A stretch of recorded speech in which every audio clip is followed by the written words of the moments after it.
and we say, okay, as Banarwanda here in Uganda or elsewhere, that unites us, turabavandimwe. We are brethren. We are brethren, all of us, brothers and sisters. So why can't we pick that word and we say, okay, the Banyarwanda of Uganda, if you guys don't want us to tell you that we are Banyarwanda of Uganda, and every time we say it, you're going to investigate us of where we are coming from. Now, we are Abavandimwe. Are you happy now? Now, it would take long, the first 20 years, us who are like my age would not benefit from it. But the same way Bafumbira overcame this situation, in 30 years, the generation that will be there seated in immigration or anywhere, no one would even remember that Abavandimwe came from where? Was a made up. Exactly. So that is exactly what we did. It had no ill feelings, no nothing. It was actually trying to preserve a Munyarwanda to be able to live in a free society like everyone else. So then why is it then, even within the community, because what you've said sounds logical. And even at some level, someone could say that it sounds helpful. Mm-hmm. Why is it that even within the quote-unquote Abavandimwe, Ugandan Banyarwanda, there's such a huge fight and tension? Now, let me tell you, culture is a very sensitive thing. And belonging, community, is another sensitive thing. Now, it is very hard to convince my father, for example, if he was alive, that you're no longer this, you're yes, this. You are this. My father would say, what do you want to do to us? No, we are this. We are Banyarwanda, please don't tamper. Without even reasoning with you. I guess and most people who are for that, they were not suffering. For them, if you checked them actually, I don't want to mention names. If you checked them, they are Bafumbira by registration. Most of them. They are Banyankore. They are not even Banyarwanda by registration. They are Banyarwanda by nature, but by registration. Even them when they knew that for me to survive, I have to disguise myself into something else. But here they are. Tomorrow, Sunny, today I'm here.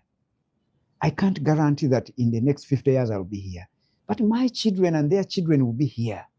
I want them to live in a country, to live in Uganda. They contribute to this country, to enjoy this country, or anywhere they will be, without being looked at and they say, this is not one of us. And every parent would desire that for their children. But I want to believe that, yes, those people are there and were there, but they did not logically look at this argument or this proposal. And you can't blame them. It is the worldview they come with. It is the mindset they bring. It is the experience they bring. Because for them, being a Mnyarwanda is a pride. It's okay. I agree. But also, can we save a generation to live without being targeted? Exactly, without being looked at as different. Do you realize now? Let me give you look at the Japs here in Uganda and the Japs in Kenya. Just because the Japs don't have a country called Avajapadora or the Japs, no one cares about them. So they are here and they are also in Kenya. You know? So, but if there was a country like that, you say, okay, of where? I guess very often decision making comes because of very often their power politics. Sometimes I wonder, is it because you're such a huge constituency? If there were 5 of you, you think you'd have the same? To be honest, let's be real. Let me even tell you the truth. It might be a numbers thing. I'll tell you, before I come to that, I'll tell you the truth.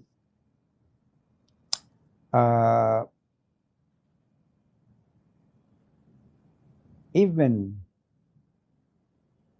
the people who were against the Abavandimwe proposal, I think to some extent they were also right. We didn't educate them properly. We didn't sit down to sensitize people what was really happening. Those who were suffering would jump to the proposal. Those who are doing well would say, no, we don't need the proposal. But we didn't do a good education or sensitization for them. But coming back to what you said, to be honest, I am one Ugandan who believes that in this country, if everyone decided to say enough is enough, I will tell you who I am. You would be surprised that we may be almost even 13 million people in this country. And then if you consider intermarriages, yeah, which Munyoro has married a Munyarwanda, which Munyarwanda has married Msoga, you know, you can't even count. I'll give you an example. One day, we sit with the president. Some of these issues, we ask him, but Your Excellency, people say, we Banyarwanda are eating with you. What are we eating? What are we eating? Honestly, they say, everything bad that happens in your government, say, you see Banarwanda. We who are seated in front of you, what are we eating? We are grateful that you have created an environment that is peaceful, and we can work hard and work ourselves, and we get what to eat. But who do you have in your government that is eating with you?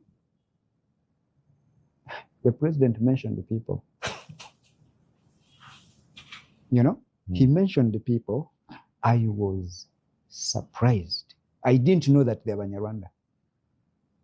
In that meeting, he told us, by the way, did you know that Minister Bamulanga Chisempija is a Munyarwanda? I said, all of us said, what? Do you know Chivule? I said, okay. All of us, our hairs almost evaporated, left our, of course, I don't even have hair. I almost lost nothing. So he mentioned the people. Now, taking us back to the other conversation we had, that so many people, how would you wake up and say that say Vincent Bamulanga Chisempija is not a Muganda? How? How would you wake up and say that so and so is not a Muganda? They have entrenched the Baganda tribe and they are Baganda. But if you asked them properly, they will tell you, by the way, my grandparents or great-grandparents came from Rwanda and blah, blah, blah. And there are so many people. And like I guess that. maybe that's why the state is so frightened of you as Uganda and the Banyarwandas, quote unquote, Abavandimwe, because they don't know who you are. You know, I would be worried, I think, also as, say, I'm a member of the security services. I want to know, okay, if I go to a conflict with a nation X, that I don't have a bunch of people who might be my generals, who might be the police officers, who might be the people in my intelligence services, who might be my factory owners, my drivers, my maids. I don't want to go into war with someone, yet at the back end, they are taking care of my children. So it's a tough position to be, I think, for the Ugandan state. And so I can understand how complex the issue is. It's quite complex. No, you're right, Sunny. It's complex, but also when you're a Ugandan, you are a Ugandan. Okay?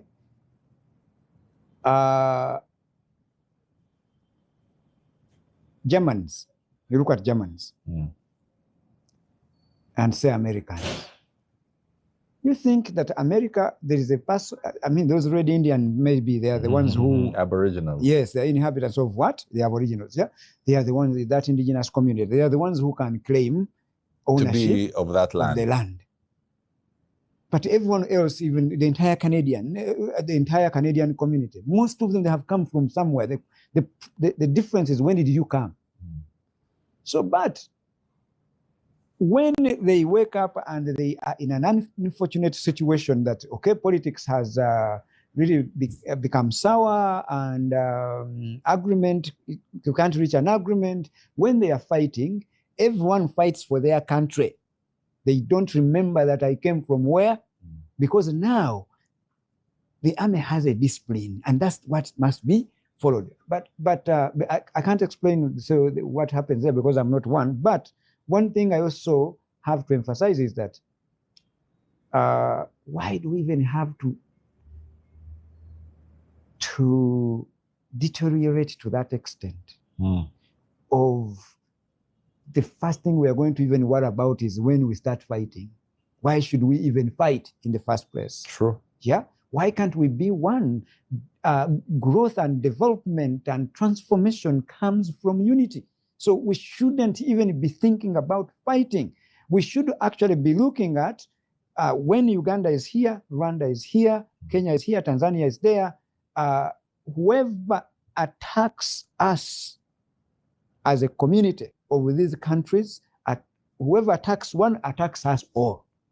You know, and we do what? Now, let's say, let me give you an example. Again, in the spirit of honesty. When Banarwanda were fighting alongside Museveni, didn't they give 100%? They gave 100%. Rwigema gave 100%, Kagame gave 100%, everyone else who was a Munyarwanda gave, and Museveni, His Excellency President Museveni also says it.